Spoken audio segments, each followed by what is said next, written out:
The massive space station called Nexus hung in the void between three star systems like a metal moon. Ships from across the galaxy docked at its ports every day. But today was special.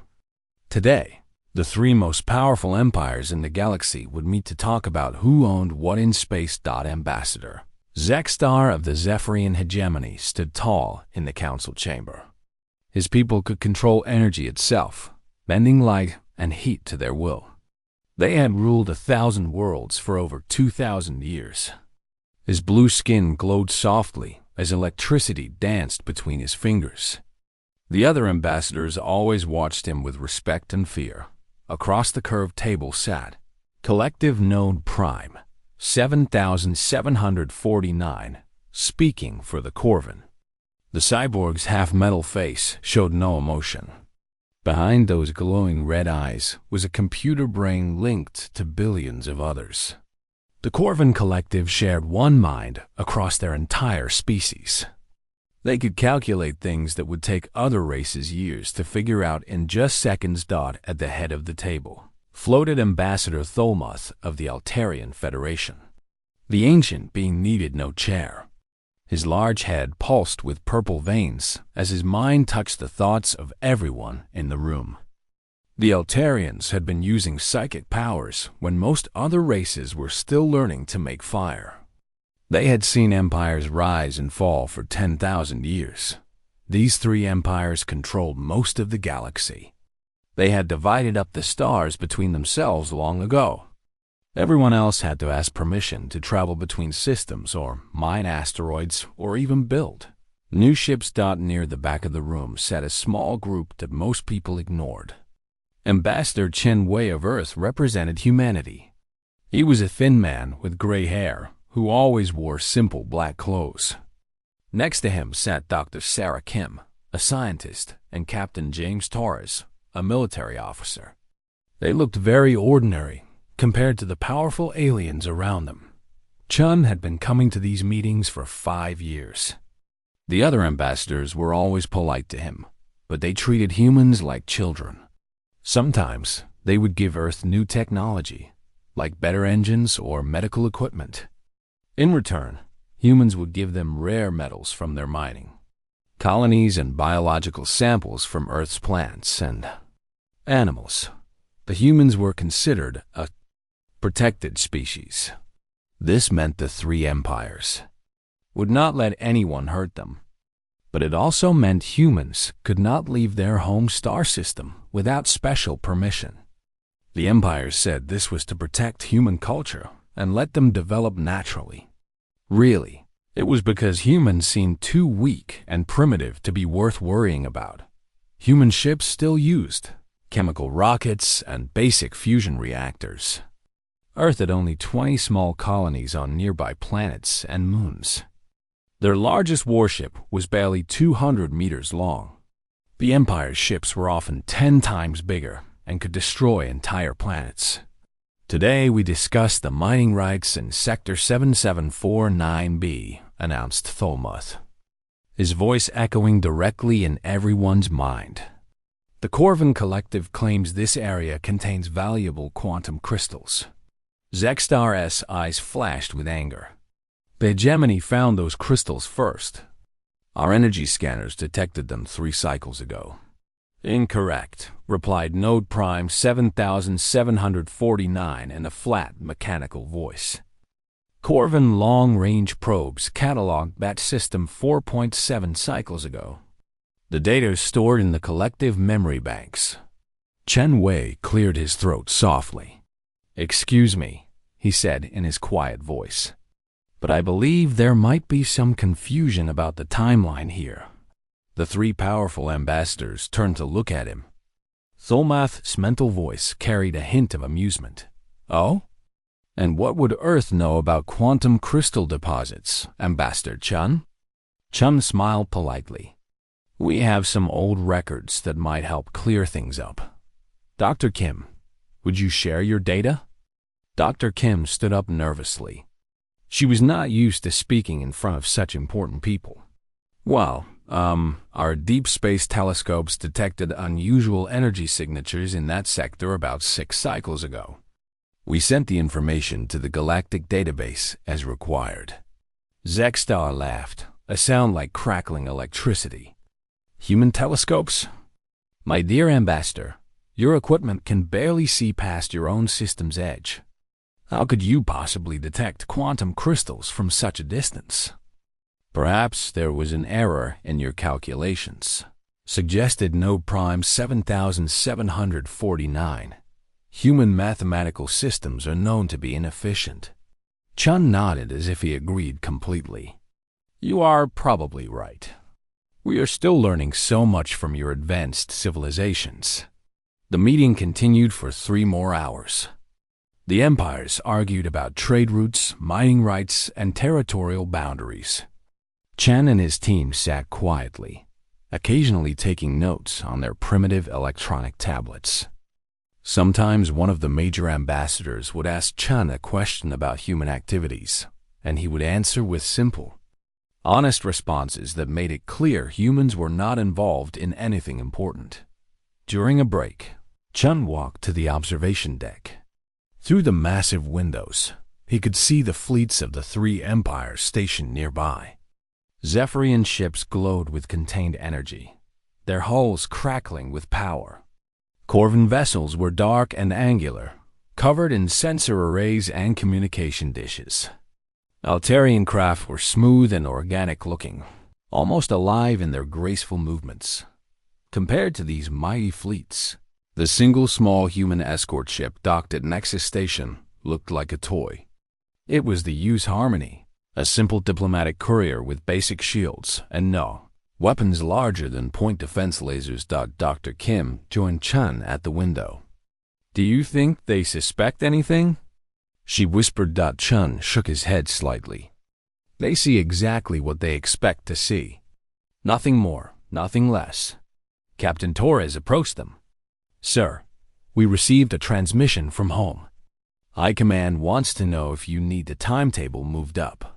Not yet, Chen replied quietly. But soon. Very soon. The 3 humans returned to the council chamber for the afternoon session. The empires were now arguing about military exercises near the galactic rim. Each side accused the others of building up their fleets in restricted areas. The collective does not engage in deception, stated Node Prime 7749. Our ship movements are calculated for maximum efficiency. Nothing more. Thulmoth's mental voice carried suspicion. Yet your efficient movements bring 3 battle groups within striking distance of Altarian space, while the hegemony masses energy cruisers near the trade nexus. Zexstar shot back. A curious coincidence. Chen watched the argument with interest, but said nothing. These 3 empires had been playing the same games for centuries, never quite trusting each other, but never willing to risk open war. They were too evenly matched, and they all knew it. As the day's session ended, Chen packed his simple briefcase and prepared to leave. Tomorrow they would argue about something else, and the galaxy would continue as it always had. The strong would rule, and the weak would obey. But Chen Wei smiled as he walked back to his ship. Tomorrow would indeed be very different. The second day of talks began just like the first. Ambassador Zexstar was arguing with Node Prime 7749 about shipping routes, while Thulmoth tried to keep peace between them. Chen Wei sat in his usual place, taking quiet notes and looking like he understood maybe half of what the powerful aliens were discussing. The Corvan demand access to the spiral gate passage, Node Prime 7749 stated in his flat voice. Current restrictions reduce efficiency by 12.4%.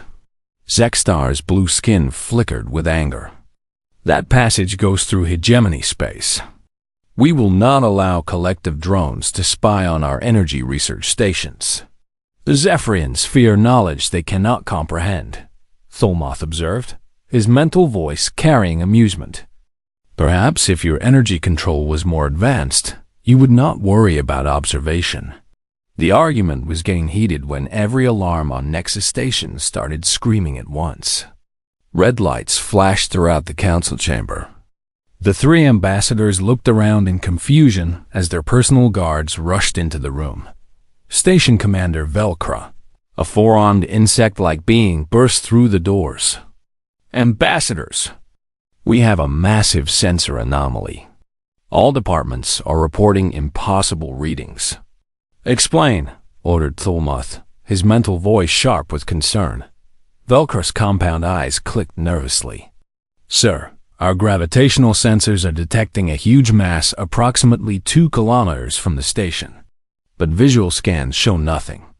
Energy scans show nothing. Even quantum detection arrays show nothing. Zextar stood up quickly, electricity dancing around his hands. Impossible. Hegemony energy sensors can detect a coin-sized object from 1,000 kilometers away. Collective computational analysis also returns null results, added Node Prime. 7,749. His red eyes glowed brighter as he accessed the Corvin hive mind. No Corvin vessel employs such stealth technology. Thulmoth closed his large eyes and his head pulsed with purple light. When he opened them again, he looked troubled. My psychic probe encountered something very strange. Not emptiness, but an intentional void. Something is actively hiding from mental detection. The station's head of security appeared on the main screen. Ambassadors, the mass signature suggests an object at least 3 kilometers long. Whatever it is right next to us. Chen Wei had been listening quietly during all this excitement. Now he calmly reached into his jacket and pulled out a small communication device. It was black and smooth, unlike any technology the others had seen before. Ambassador Chen, Zextar said, noticing the device. What is that? Oh, this? Chen looked at the device as if he had forgotten he was holding it. Just a way to talk to my ship, may I? Before anyone could answer, Chen spoke a single word into the device. The word was in no language any of them recognized. It sounded ancient and powerful, with tones that seemed to vibrate in dimensions beyond normal hearing. Kythel. The effect was immediate and terrifying. Space itself seemed to shimmer and bend near Nexus Station. Reality twisted like heat waves rising from hot ground. Then, as if a curtain had been pulled away, the largest warship any of them had ever seen appeared from nothing. The UES. Leviathan's wake hung in space like a metal mountain. It was over 3 kilometers long and nearly 1 kilometer wide. Its hull was completely black, so dark it seemed to absorb light itself. The ship's surface was not smooth, but covered in geometric patterns that hurt to look at directly. Weapon systems jutted from its sides in configurations that defied understanding. The most frightening thing was not its size, but the way space around it behaved. The fabric of reality bent visibly near the ship's hull. Stars in the background were stretched and twisted as if seen through curved glass. The ship was not just hidden from sensors. It existed in a state that normal physics could not explain. Complete silence filled the council chamber. The three most powerful beings in the galaxy stared at the impossible sight through the observation windows. Their guards stood frozen, hands halfway to weapons that suddenly seemed very small and useless. How? Whispered Zextar, his usual confident voice reduced to a barely audible sound. Chen Wei stood up slowly. As he did, his whole manner changed. The quiet, humble diplomat was gone. In his place stood someone who moved with the confidence of a person who had never doubted they were the most dangerous thing in the room. How indeed, Chen said, his voice now carrying an authority that made even Thulmoth straighten up. I suppose it is time for some honesty. Dr. Kim and Captain Torres also stood. They moved to positions that the ambassadors suddenly realized were not random. The humans had placed themselves to watch all exits and control the room's communication systems. For 300 years, Chen continued, humanity has played a very careful game. We let you see exactly what we wanted you to see. Simple fusion rockets, basic computing systems, primitive weapons. Node Prime 7749's eyes flickered rapidly as he tried to process this information. Impossible. Collective intelligence gathering is perfect.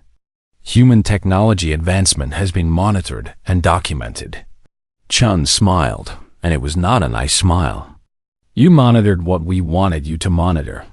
While you watched our public research stations and official spacecraft, we were developing in secret. We followed paths of technology that your empires never even considered. On the main screen, more information was streaming in about the human ship. Nexus Station's most advanced sensors were trying to analyze it, but the readings made no sense. The ship's engines did not use any known FTL technology. Its weapons could not be classified. Its hull materials did not match any known substances. The stealth technology alone. Zexstar began, then stopped. His energy-based powers, which could detect the electrical activity in a person's brain from across a room, showed him nothing when he tried to scan the human ship. Our stealth systems do not just hide us from your sensors, Chen explained calmly. They place our ships slightly outside normal space-time. We are here, but we are also not here. Your instruments cannot detect us because we are operating on quantum principles your science has not discovered. Solmoth was trying to probe Chun's mind, but he found the same intentional void he had encountered when scanning near the ship. Your mental defenses. How is this possible? We learned early that psychic species existed in the galaxy, Chun replied. So we developed technology to counter mental manipulation. Every human ship and facility is equipped with quantum field generators that create telepathic dead zones. Station Commander Velcro spoke from the communication screen, his voice shaking. Ambassadors, we are receiving a transmission from the human vessel. They are requesting permission to dock. Dock? Zexstar managed to say. Chun nodded. Captain Okafor would like to join our discussion. I think you will find what she has to share very interesting and very disturbing. The three Empire ambassadors looked at each other. For the first time in their long lives, they were facing something they did not understand and could not control. The balance of power in the galaxy had just shifted, and they were no longer at the top. Permission granted, Thomas said quietly. Chun spoke into his device again, this time in normal English. Doc authorized, Captain. Please bring the full briefing materials. Acknowledged, Ambassador. Preparing for material transport. As they waited, the three ambassadors stared at the impossible human ship floating outside. Each of them was starting to realize the same terrifying truth. If humanity had been hiding technology this advanced, what else did they not know about the species they had treated as primitive children? The docking bay had never been so quiet. Normally, arriving ships made noise as they connected to the station. Engines hummed, metal clanged against metal, and crews called out to each other. But when the human shuttle approached, it made no sound at all. Ambassador Zexstar watched through the security cameras as the small craft landed.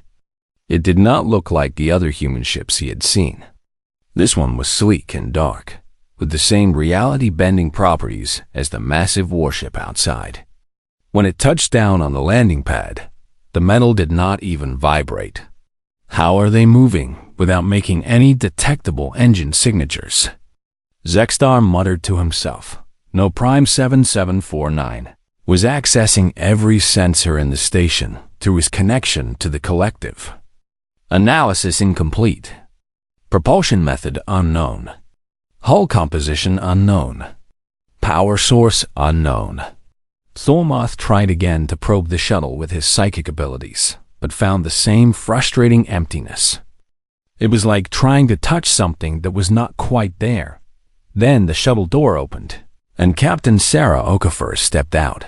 She was a tall woman with dark skin and short gray hair. She wore a uniform that was clearly military, but unlike anything in their databases. The fabric seemed to shift and flow slightly, as if it was not quite solid. Most unsettling of all, when the station's security scanners tried to read her, they returned no data. She existed, but their technology could not measure or analyze her. Captain Okafor is ready to transport to the council chamber, Dr. Kim announced. Transport? Asked the station commander Velcro over the communication system. Do you need an escort pod? Chen Wei shook his head. That will not be necessary. He spoke into his communication device again. A second later, Captain Okafor simply appeared in the council chamber. There was no flash of light, no teleporter beam, no energy signature. One moment, the space next to Chun was empty, and the next moment a human woman was standing there, as if she had always been present. The three ambassadors jumped back in shock. Impossible! Zextar shouted, electricity crackling around his hands. Matter transportation requires massive energy expenditures. Our sensors should have detected the quantum disruption field. Captain Okafor looked at him calmly. Your sensors detected nothing because we do not use quantum disruption. We temporarily shift matter into higher dimensions, then return it to normal space at the desired location. Much more efficient.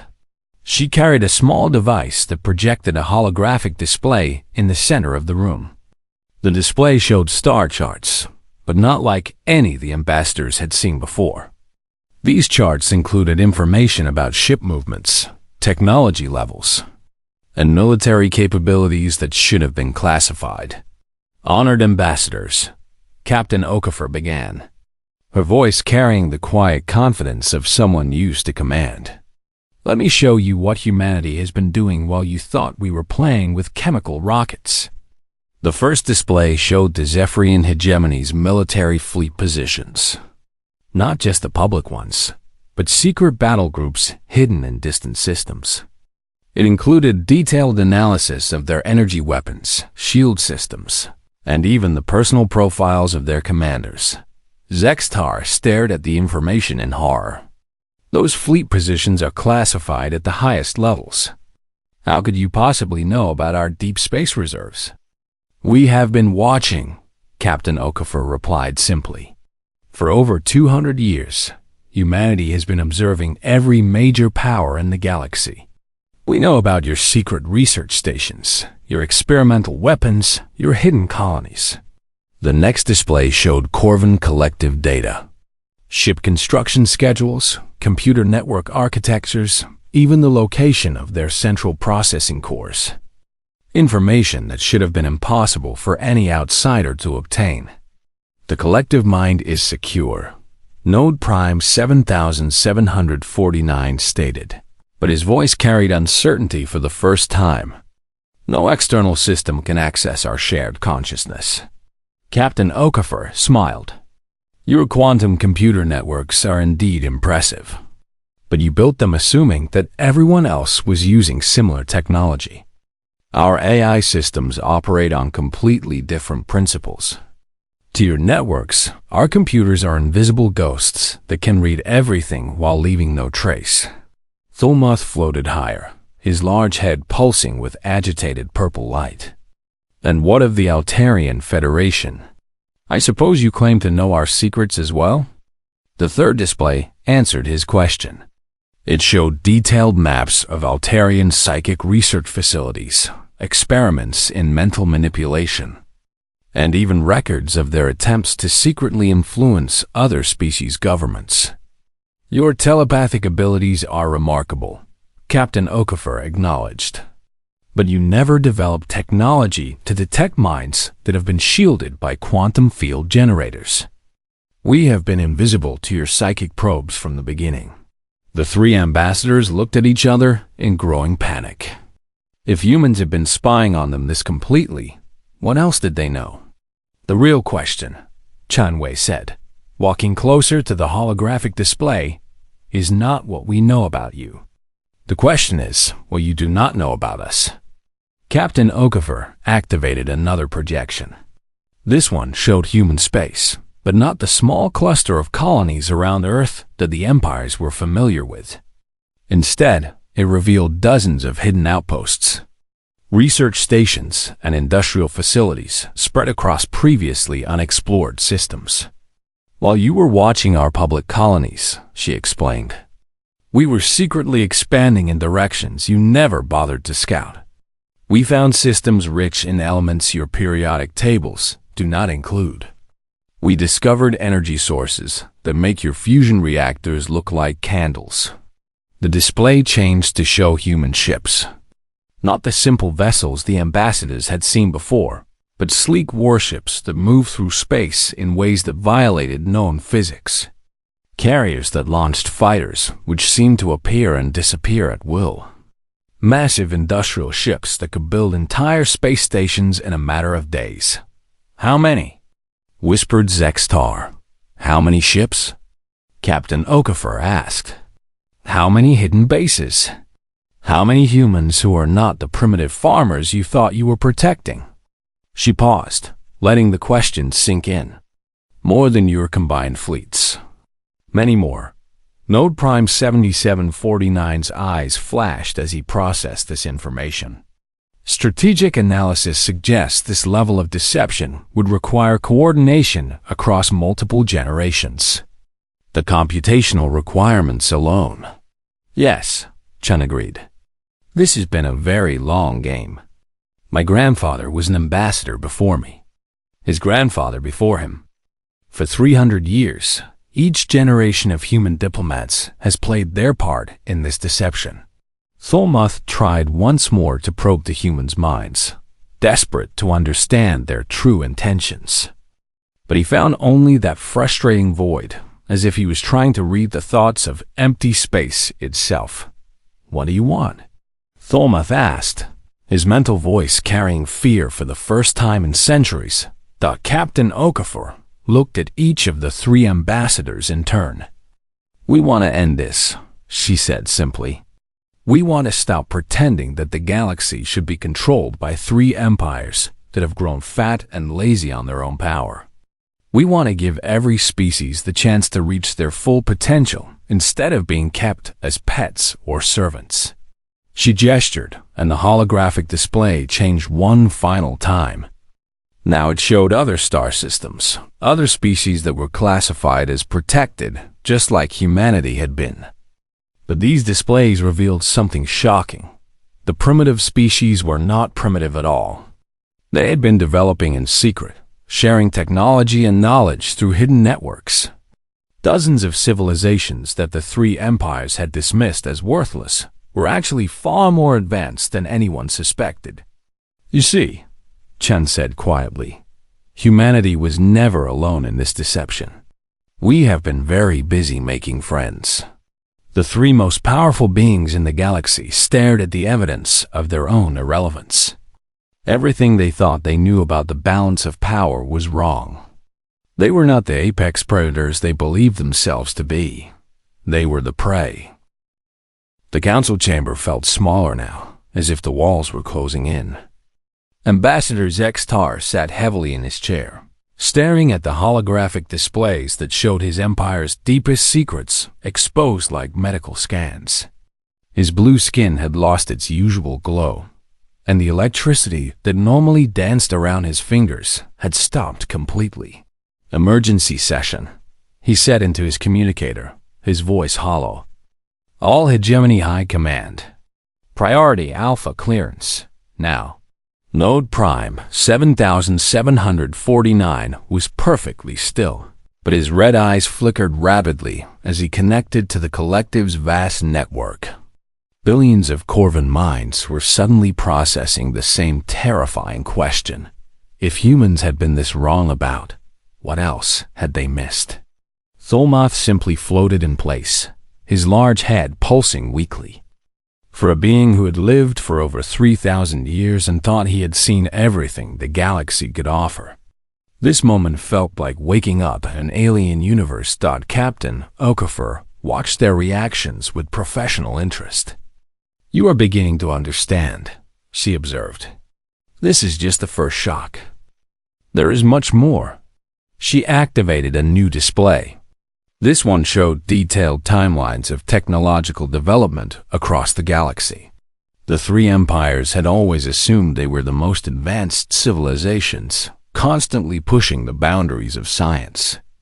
But the human data revealed something else entirely. Your technological progress has been almost completely stagnant for the past 500 years, Captain Okafor explained clinically. The Zephyrian hegemony's energy manipulation techniques have improved by only 3% in that time. The Corvin Collective has increased computing efficiency by 7%. The Altarian Federation has made no meaningful advances in psychic abilities for over 8 centuries. Impossible, Zextar protested weakly. We have research stations on 100 worlds. Thousands of scientists working on new technologies every day. You have scientists working on improvements to existing technologies, Chen Wei corrected. Small upgrades to weapons that were designed centuries ago. Tiny efficiency gains in power systems that use the same basic principles your ancestors discovered. You stopped truly innovating long ago. Captain Okafor nodded. When you have no real competition, there is no pressure to advance. Why develop new technologies when the ones you have are enough to maintain your power? Why take risks with unknown research when you can simply improve what already works? She showed them another timeline, this one displaying humanity's development. Unlike the flat lines representing the Empire's progress, humanity's technological growth curved sharply upward, especially in recent decades. We, on the other hand, have been innovating constantly. We had to. We knew we were surrounded by civilizations that could destroy us if they ever saw us as a threat. So we developed technologies that you never imagined, following research paths that you abandoned or never considered. Node Prime 7749 spoke for the first time in several minutes. Quantum dimensional engineering. Probability manipulation weaponry. Consciousness-resistant computing systems. These concepts exist in collective theoretical databases, but were deemed impossible to implement. Not impossible, Captain Okafor replied. Just very difficult. You gave up too easily. The displays changed again, showing the hidden network of protected species that humanity had been secretly helping. The Sakuri, who were supposed to be simple farmers, had actually developed biological technology that could grow starships like plants. The Vorthani, classified as primitive hunters, had mastered gravitational manipulation and could build space elevators from materials that weighed nothing. Dozens of species, all underestimated and ignored, all secretly far more advanced than their supposed protectors. How long? Thulmuth asked, his mental voice barely a whisper. How long have we been blind? The network started small, Chun admitted. About 200 years ago, we made contact with the Yilkith. Your empires had them listed as developing pre-spaceflight civilization. In reality, they had been experimenting with teleportation for decades, but kept it hidden because they were afraid of being conquered. We offered them a deal, Captain Okafor continued. Share technology and knowledge, but keep everything secret from the major powers. Help each other develop without interference from empires that wanted to control everyone. The holographic display showed the network growing over time. 2 species became 4, then 8, then 16. Each new member brought their own unique innovations. Species that had been forced to develop in secret often found creative solutions that the major empires had never considered.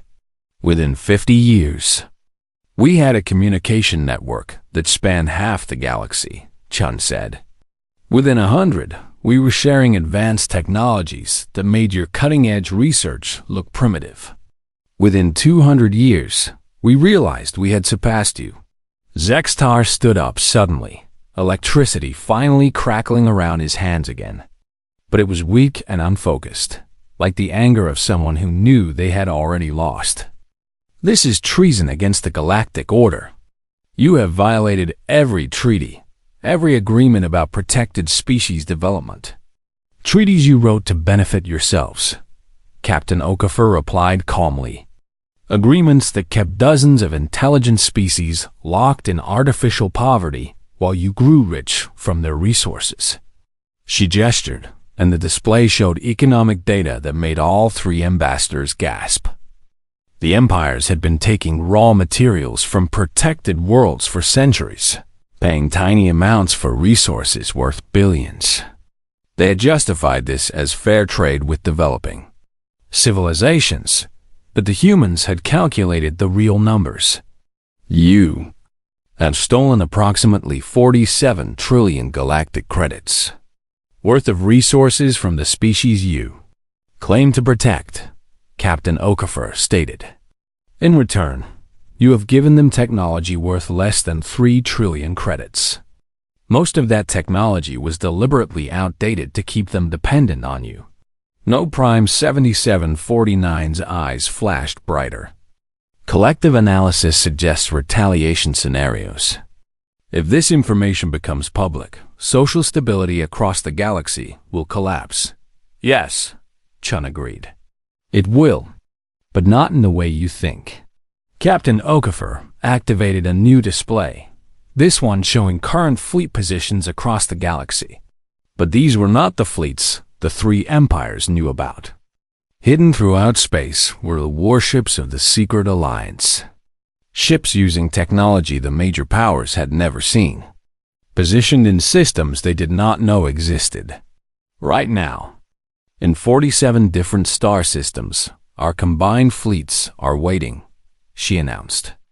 Ships that can travel faster than anything in your navies. Weapons that can destroy your most powerful warships in single shots. Defensive systems that make your attacks completely useless.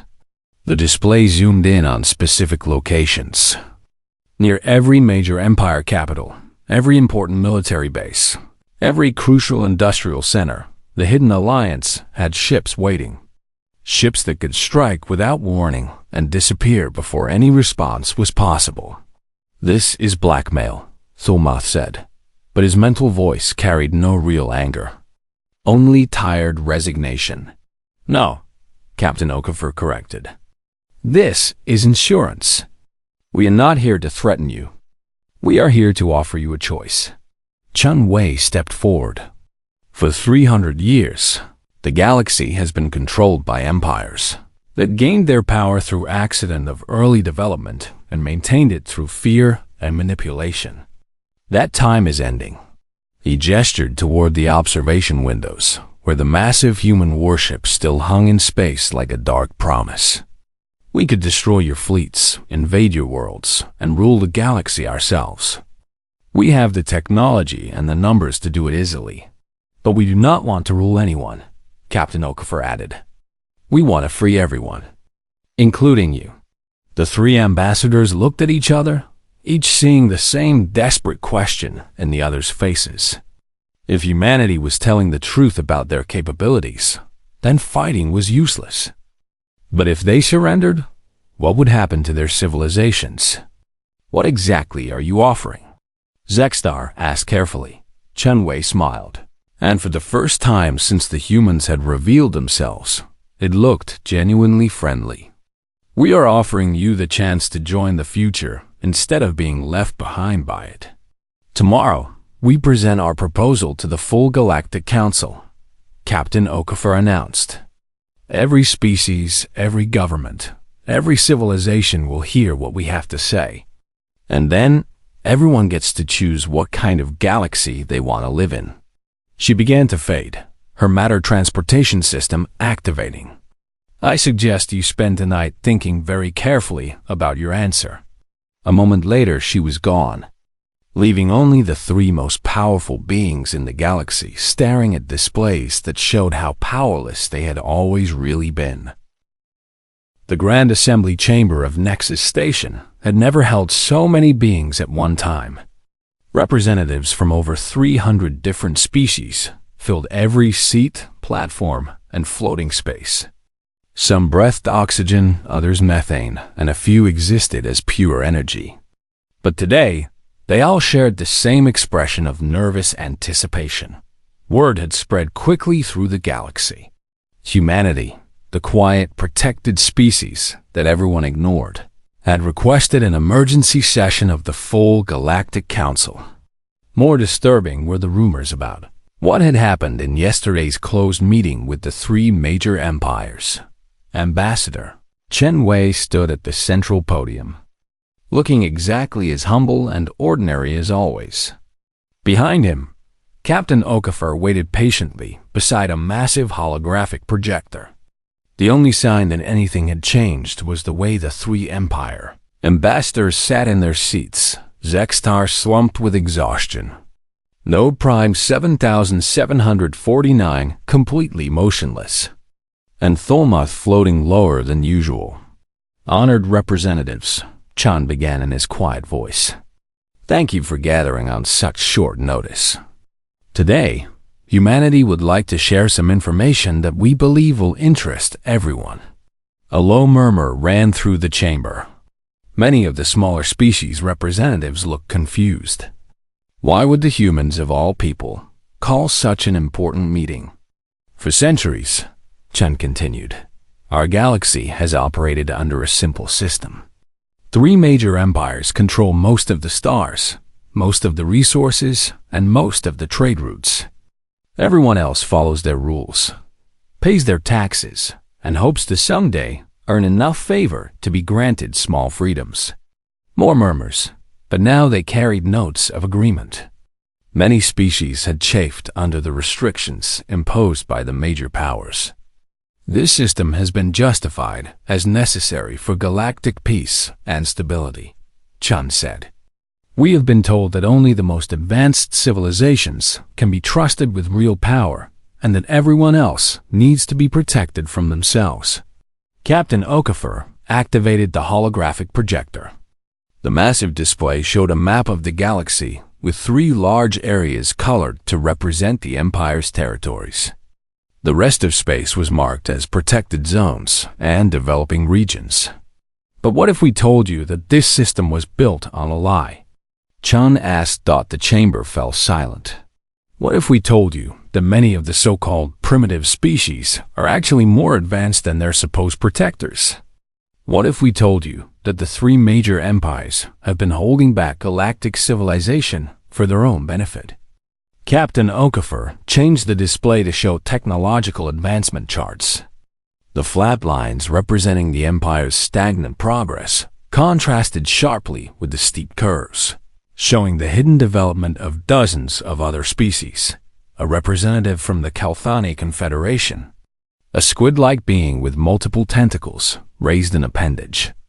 Are you claiming that the restrictions on our industrial development were unnecessary? Not just unnecessary, Captain Okafor replied. Deliberately harmful.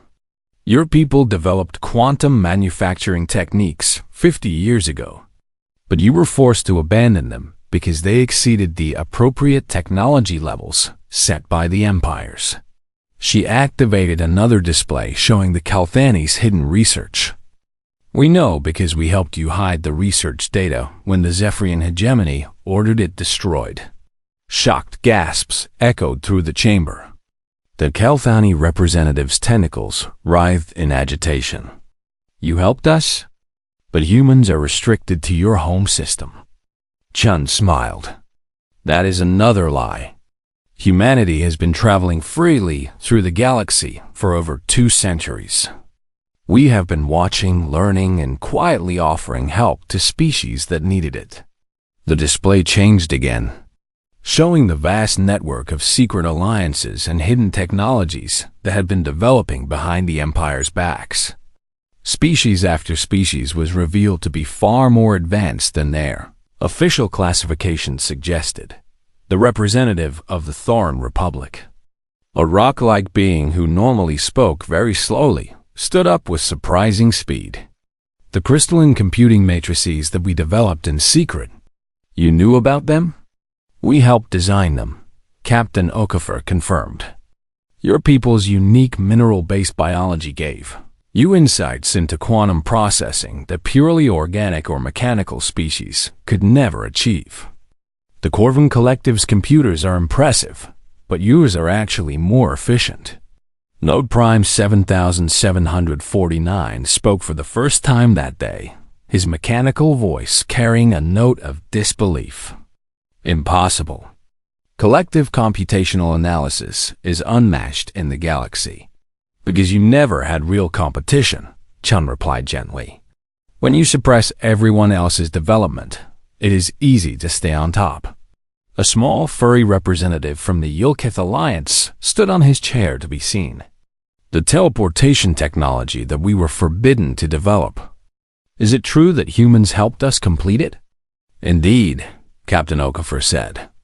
Your research was brilliant, but you lacked the power sources needed for long-range transportation. We shared our dimensional energy techniques with you. The chamber erupted in excited chatter as representatives began connecting the dots. How many of their failed research projects had actually succeeded but been forced underground? How many breakthrough discoveries had been hidden to avoid punishment from the empires? Ambassador Zestar finally stood, electricity crackling weakly around his hands. This is all very interesting, but what is your point? Are you here to gloat about your deception? Chun turned to face him directly. We are here to offer everyone a choice. The chamber fell silent again. The old system is ending, Chun announced. Whether you want it to or not, whether you fight it or not, it is over. Too many species now possess technology that equals or surpasses the empires.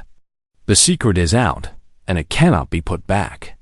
Captain Okafor activated a new display showing current fleet positions across the galaxy.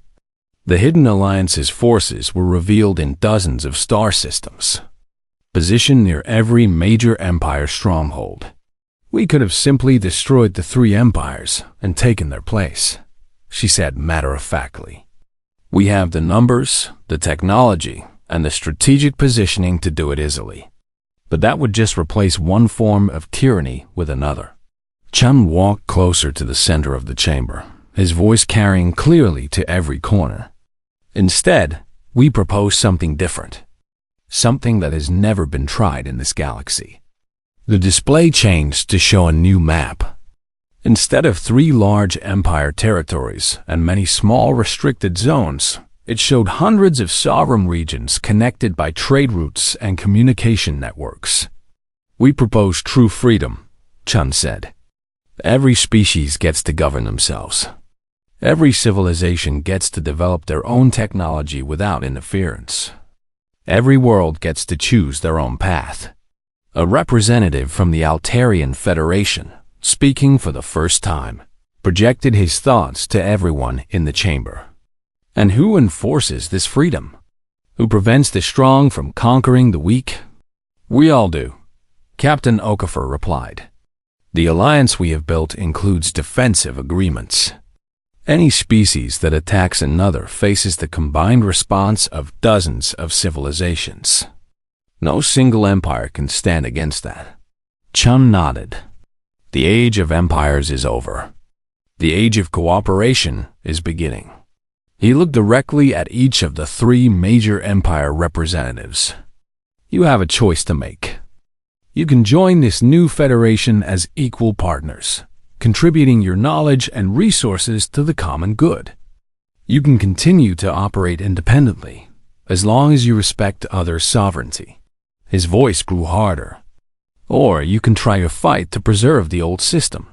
But if you choose that path, you will be fighting alone against everyone else in the galaxy.